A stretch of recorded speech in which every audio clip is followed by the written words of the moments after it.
Yang pertama Hanafi, kedua Maliki, ketiga Syafi'i, yang keempat Hambali. Sholat yang manusia tinggalkan, sholat yang manusia tidak kerjakan, baik karena dia disengajanya maupun karena dia tidak lupa, wajib hukumnya dibayar.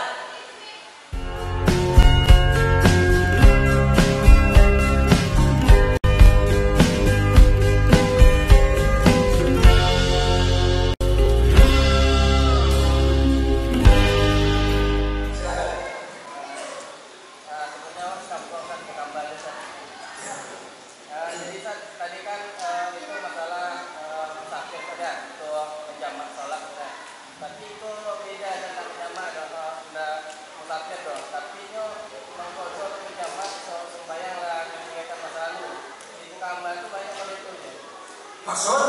Jadi misalnya sembahyang lima waktu kan. Jadi selesai sembahyang lima waktu atau maghrib lah contohnya. Sudah maghrib itu 3 rakaat salam, orang tuh balik salat. Begitulah telitinya ulama kita di Minangkabau, khusus di Pariaman. Begitulah telitinya ulama mengajak manusia untuk sholat. Maksud contoh, inilah selesai sholat maghrib, namun dia berdiri kembali untuk sholat maghrib. Pendapat imam yang empat. Yang pertama Hanafi, kedua Maliki, ketiga Syafi'i, yang keempat Hambali. Sholat yang manusia tinggalkan, sholat yang manusia tidak kerjakan, baik karena dia disengajanya maupun karena dia tidak lupa, wajib hukumnya dibayar. Sembahyang dan tinggal, sholat yang tinggal-tinggal itu bapak-bapak ibu-ibu wajib dibayar. Jadi orang Pariaman dia sholat maghrib, kemudian sholat maghrib lagi, itu membayar sholatnya yang telah dia tinggalkan masa yang lalu.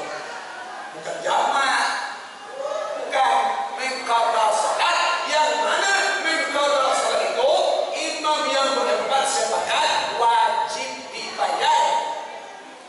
Kalau tidak dibayar, ibu dan bapak tetap mempunyai utang.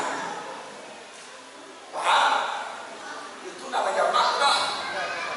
Mengqadha.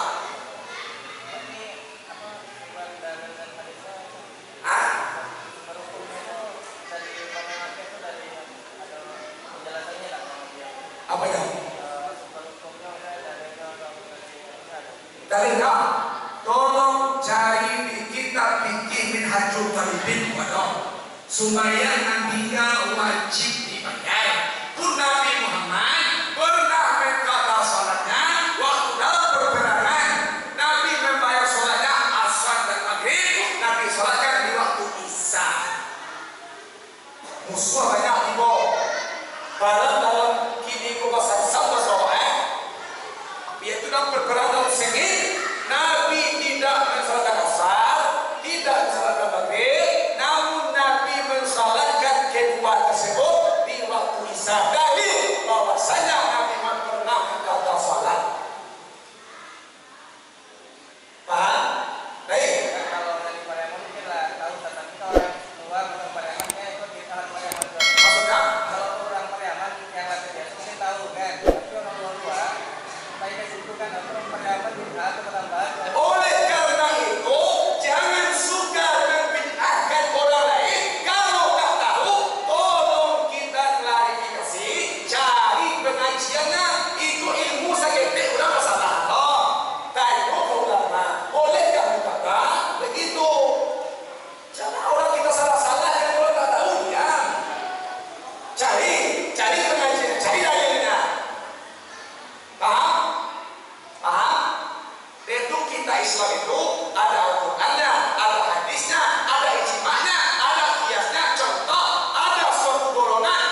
Ada udah